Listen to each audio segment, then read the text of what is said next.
今天是一期关于茶花女的一个导赏的一个视频。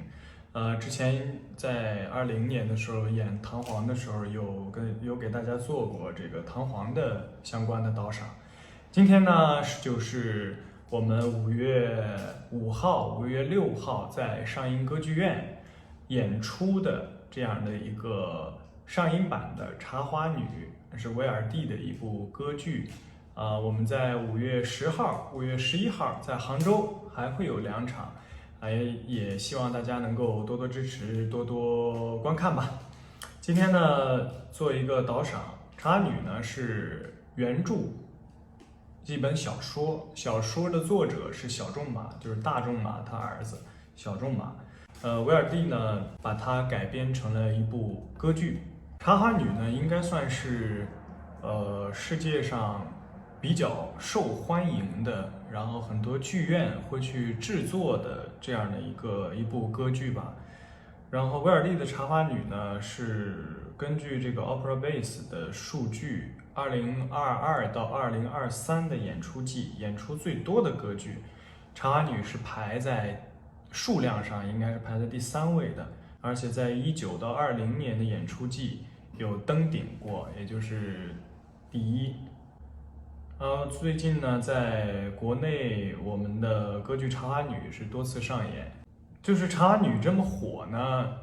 也可能会引起大家的一个好奇，相当于巴黎上层的一个交际花，一个风流女子，然后爱上了一个比较甜的一个富二代了，然后这样的一个狗血的剧情。那为什么要来歌剧院来看这部《茶花女》呢？今天我呢就从这个茶花女的一个现代性，茶花女的一个室内性，还有一个音乐与戏剧的匹配度，还有歌唱家与歌唱4个方面，跟大家分享一点我的个人的感受。资料大多来自于这个新格罗夫歌剧词典和一些权威的专著，也希望能够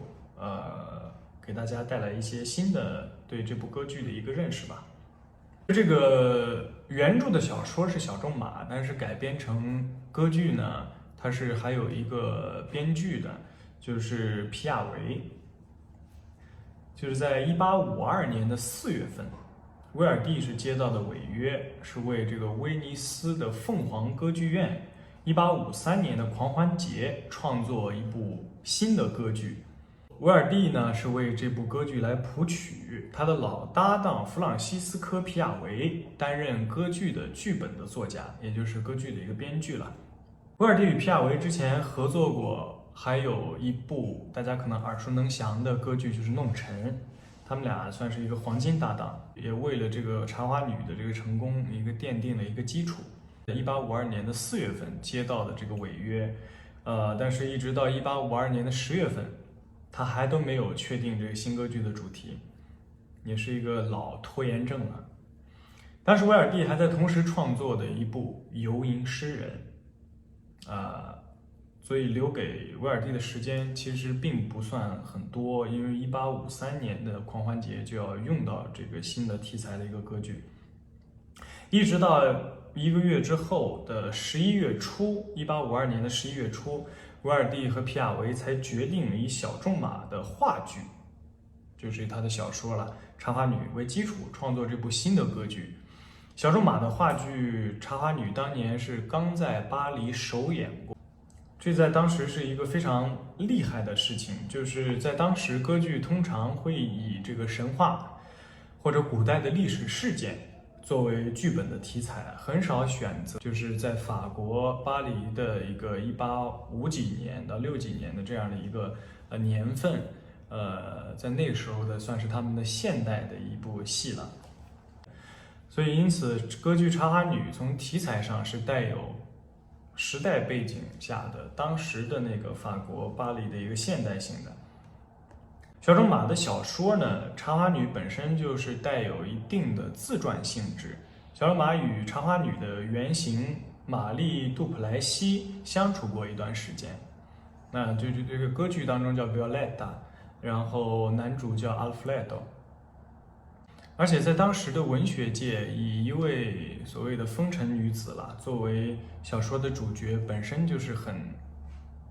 离经叛道的一件事情了，在当时就引发了很大的轰动，也可以说是一个非常大的一个争议。小仲马不喜欢道德至上的大道理，更不喜欢传统的大团圆结局，他就是想要批判那些虚伪的道德面具和道貌岸然的上层贵族。在他53年的1月1号元旦的时候，写信给他的朋友，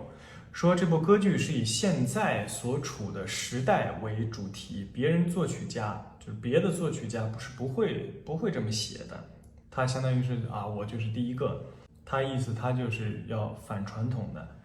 让歌剧演员穿着当时的那个现代的服装，法国的这个巴黎的这个现代服装来演出。但是不过就遗憾的是，这个威尼斯凤凰歌剧院他们不同意这件事情，不希望让歌剧演员穿着他们那个时候的现代的衣服。当然，我们这一次的上映版的《茶花女》是把整个的剧情往后大概推了30年，故事背景设定在了1890年左右的这个巴黎。这样设定的原因是跟国外的剧院的这些老师们商量，可能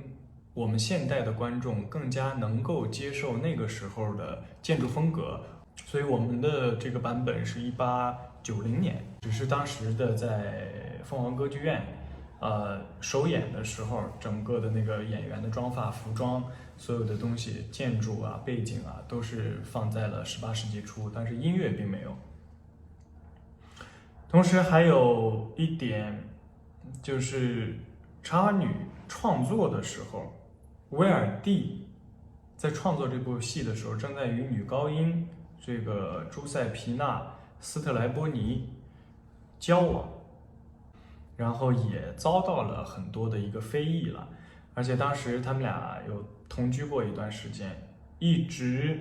到1859年的时候才成为威尔第的第2任妻子。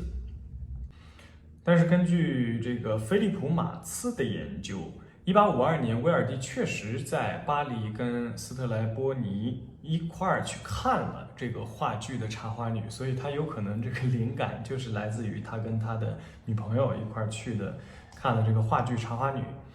也能感受到这个威尔第对这个现代性题材的一个非常大的一个热情。甚至可以从歌剧《茶花女》中感受到这个真实主义的一个萌芽，更贴近当时的现实生活。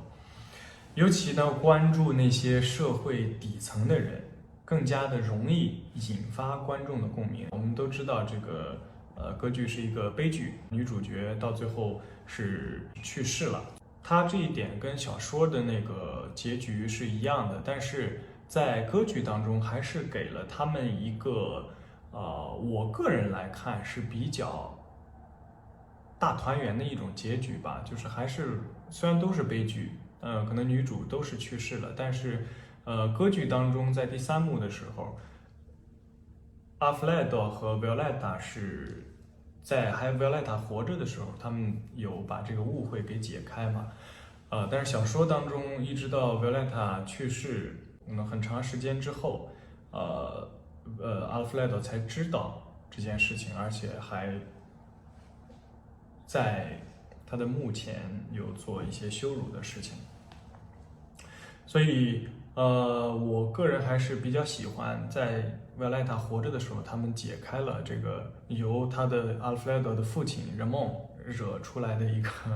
这样的一个事情，就是让维奥莱塔离开他的儿子。所以就是威尔第和皮亚维对剧本进行了改编，削弱了小说里面那种对女性的一个偏见，将重点放在了男女主角悲惨的爱情，而不是角色的阶级身份上。这是让这部歌剧超越了时代的束缚，时至今日都散发出光芒的重要的一个因素。而且最重要的是，这个剧的音乐是非常好听的，有非常非常多耳熟能详的这种唱段。